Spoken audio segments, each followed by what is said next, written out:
Yeah, the move. Whatever hand you hit, you move to that side. Left hook, boom! You gotta think of throwing punches. Your job is to throw punches. A dog with sheep, it will become a sheep.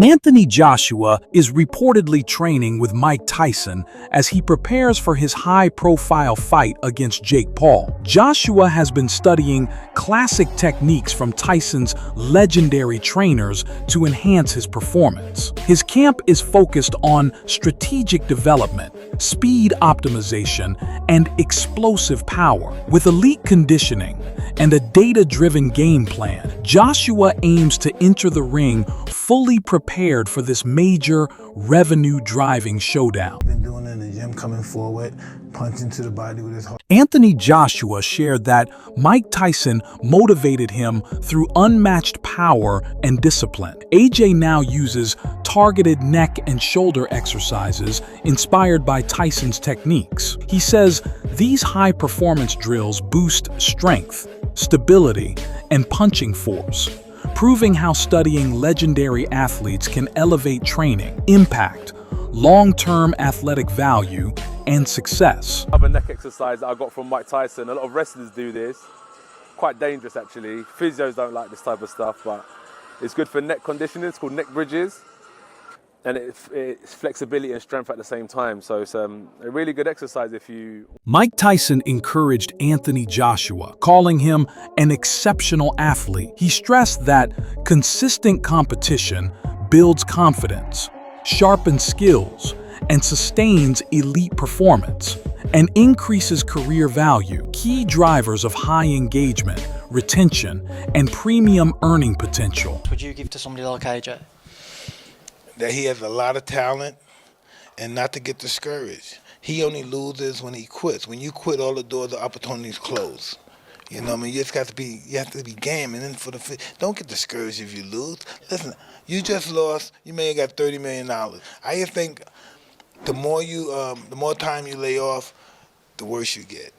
You have to fight to be the best. You have to do it. Anthony Joshua is undergoing an intense, high-performance training camp, integrating Mike Tyson-inspired techniques. His regimen includes advanced neck rolls, power-focused strength work, and elite conditioning drills to maximize speed, agility, and punching efficiency. These high-value sessions show AJ's commitment to optimizing his athletic output, boosting his marketable dominance, and elevating his overall impact inside the ring at every training stage.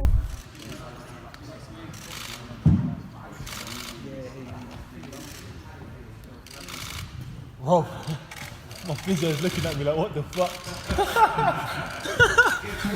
I can see you looking at me like, fuck, please don't fuck me. Hey, if it goes, at least you're here anyway.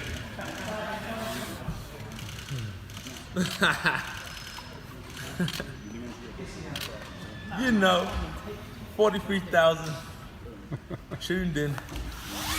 Oh, mate. I know I started this shit. Just trying to set up the physio table, put the flats on it. Anything. Get back up there. I'm easy, boss. Eat.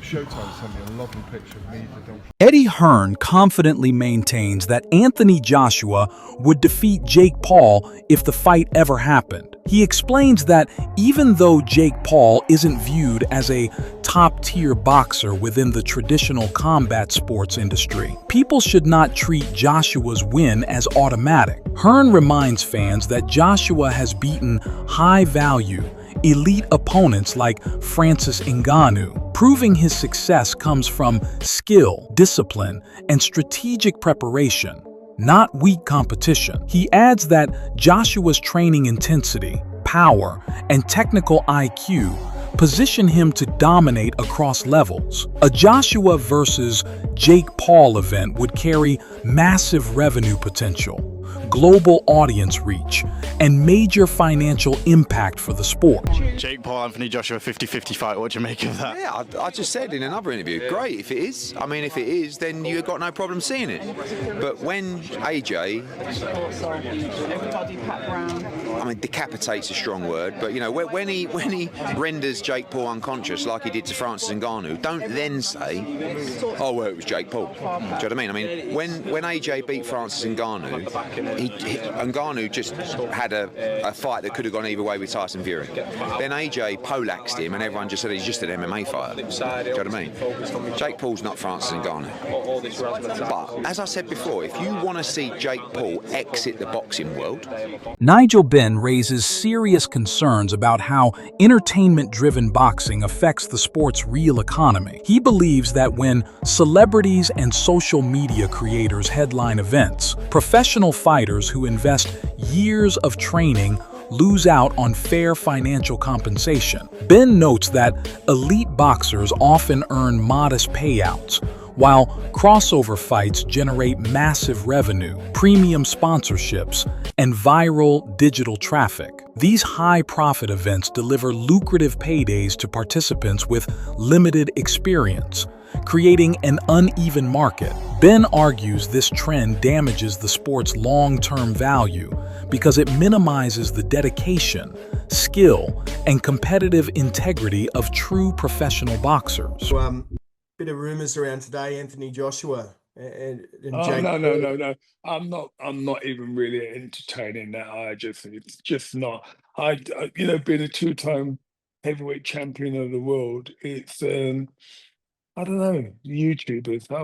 I'm not really into all them influencers coming in there, and it's like some boxers that really work their butt off, don't get paid like what these guys are getting. And Anthony Joshua being a former world champion should be fighting like someone in the top 5, top 10. So I really got much time to talk about that. Not You think it's interested really. bad for boxing? Well, not bad for boxing. If people want to pay to watch it, then who am I? I'm just giving you my opinion. Who's not worked his way through the ranks to earn that shot at the former world champion? No, not at all. Australian boxing. Who are you a fan of? Obviously got good fighters out there. Jai's my type of fighter. He's very spiteful, and it's just another level, really. I don't think there's no better cruiserweight around.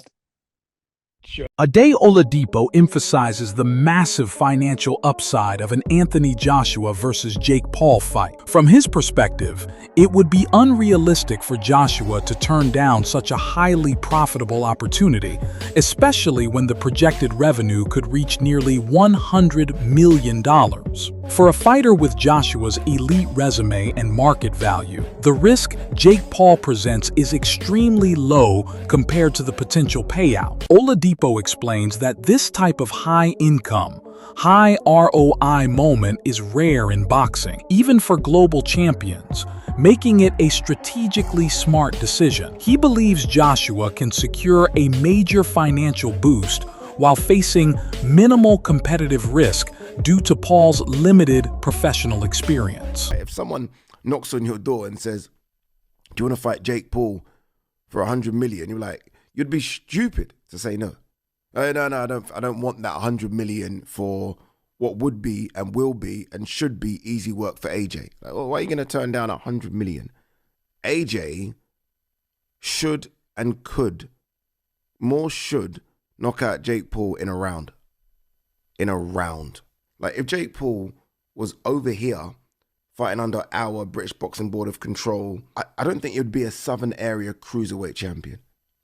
AJ is a former unified heavyweight champion of the world that I still believe is a top 10 heavyweight in the world. Like AJ should be able to destroy him. AJ is going to be 60 pounds or so bigger than him. AJ hits like a truck.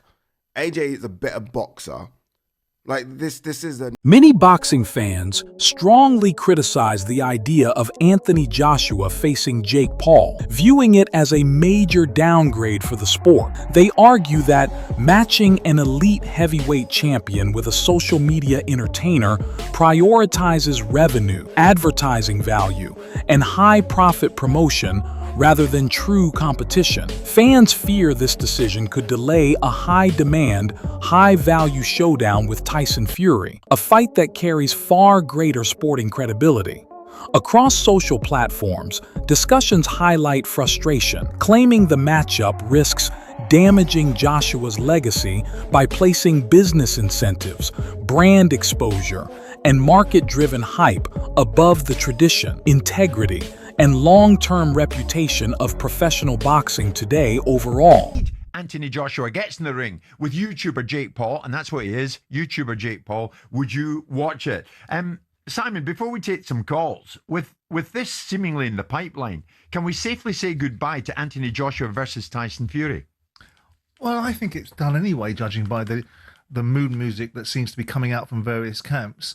If you listen to Tyson Fury, he seems to be, despite the fact we've danced this dance before and walked this walk before, he seems to be talking in a very different way.